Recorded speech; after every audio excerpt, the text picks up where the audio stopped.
اور ایک آدمی کا ایسا قرضہ ہے جس کو یقین ہے کہ مجھے مل جائے گا، تو اس کو چاہیے کہ اس کی زکوٰۃ ادا کرتا رہے، تاکہ کل کو اگر اس کو قرضہ ملتا ہے تو پھر اس کے اوپر اللہ کا حق باقی نہ رہے۔ سمجھ آ رہی بات؟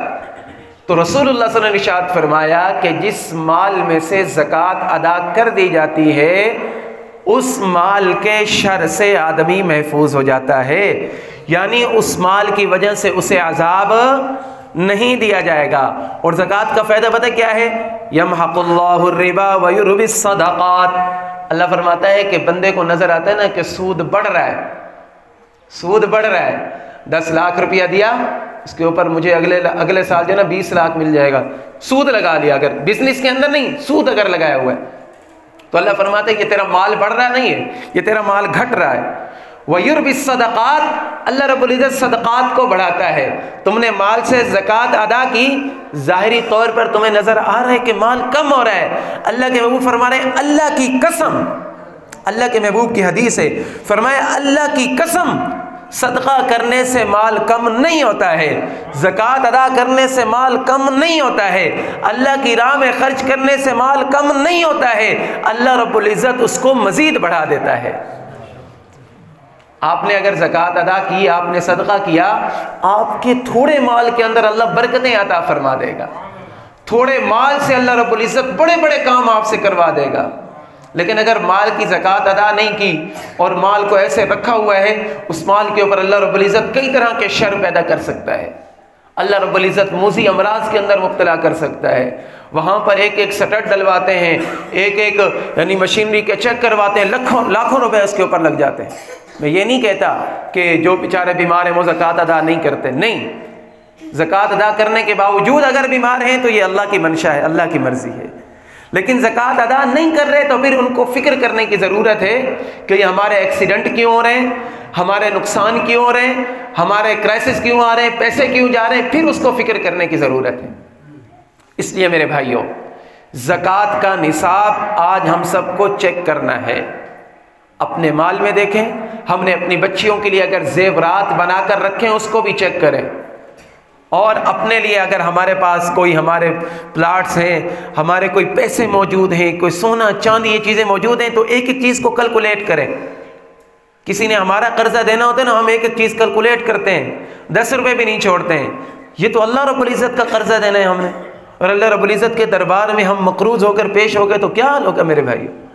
اس لیے آج ہی جا کر اپنے اموال ہمارے پاس جتنا ہے آپ کاپی کے اوپر لکھ لیں، بندے کو گھنٹہ بھی نہیں لگتا، حساب کتاب کر لیتا ہے، کس نے لینا ہے، کس نے دینا ہے، کتنا لینا ہے، کتنا دینا ہے، کتنا جمع ہے، کتنا سونا ہے، کتنا چاندی، یہ سارا کا سارا اپنے پاس لکھ لیں۔ اور اگر سمجھ نہیں آتی تو پھر اپنے ائمہ اکرام سے، علماء اکرام سے جا کر پوچھیں کہ آیا میرے اوپر زکوٰۃ بن رہی ہے؟ اس گاؤں کی کئی خواتین میرے پاس آتی ہیں، زکوٰۃ کے مسائل جب میں نے بتائے ہیں ہر سال آ کر حساب کرواتی ہیں، اور مجھ سے حساب کروا کے پھر اس کے بعد جو ہے نا وہ جو ہے نا اس کو تقسیم کرتی ہیں۔ تو زکوٰۃ حساب کر کے دینی ایک۔ تیسرے نمبر پر مصارف زکوٰۃ کون سے، زکوٰۃ ہم نے کن کو دینی ہے؟ اس چیز کے اندر بڑی غلطی ہوتی ہے، ہم سمجھتے ہیں کہ ہر بیوہ، ہر یتیم، ہر غریب جو نظر آ رہا ہے اس کو زکوٰۃ دے سکتے ہیں۔ یاد رکھیں، ہر بیوہ کو، ہر یتیم کو، ہر نظر آنے والے غریب کو ہم زکوٰۃ نہیں دے سکتے۔ زکوٰۃ ہم اس کو دے سکتے ہیں جو خود صاحب نصاب نہ ہو۔ کئی بیوائیں جو ہوتی ہیں اللہ رب العزت نے ان کو بڑا دیا ہوا ہوتا ہے، ہم ان کو بھی جا کر دے رہے ہوتے ہیں، اگر ہم نے ایسی جگہ پر زکوٰۃ دی تو ہماری زکوٰۃ ادا نہیں ہوگی۔ کئی یتیم ایسے ہوتے ہیں کہ ان کو وراثت کے اندر کئی پیسے مل جاتے ہیں، اگر ایسے یتیم کو ہم نے زکوٰۃ دی تو ہماری زکوٰۃ ادا نہیں ہوگی۔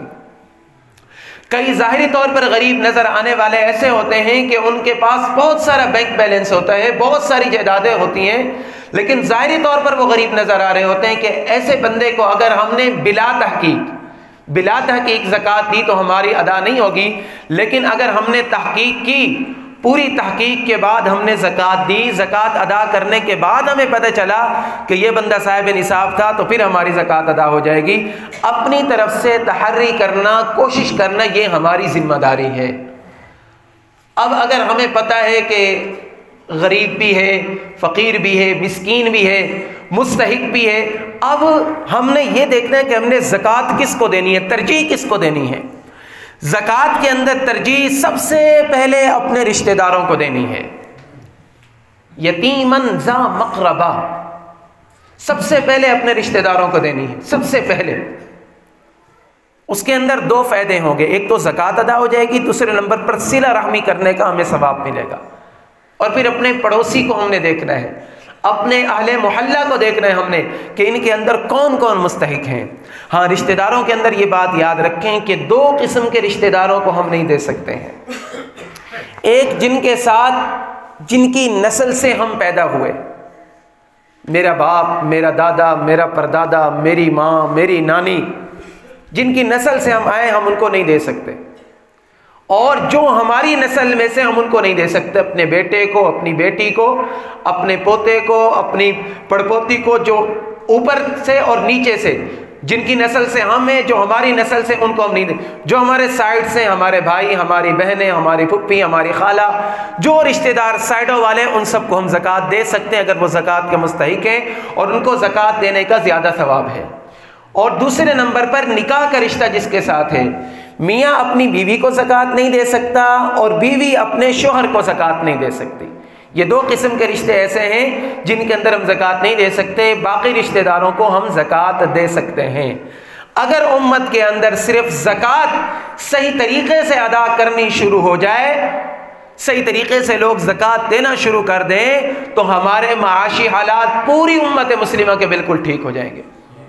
حضرت عمر ابن عبدالعزیز رحمۃ اللہ علیہ کے دور کے اندر افریقہ کے اندر کوئی بندہ زکوٰۃ کا مستحق نہیں ملتا تھا. افریقہ کے اندر اس وقت تو مال بھی نہیں تھا، کچھ نہیں تھا.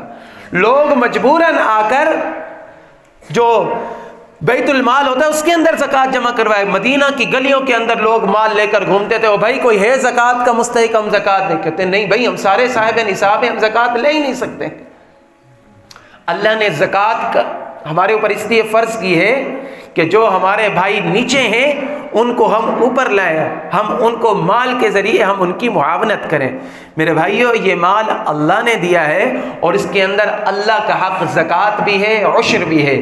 جن کے اوپر عشر ضروری ہے وہ اپنے کھیتیوں میں عشر ادا کریں، اور جن کے اوپر زکوٰۃ ضروری ہے وہ زکوٰۃ ادا کریں.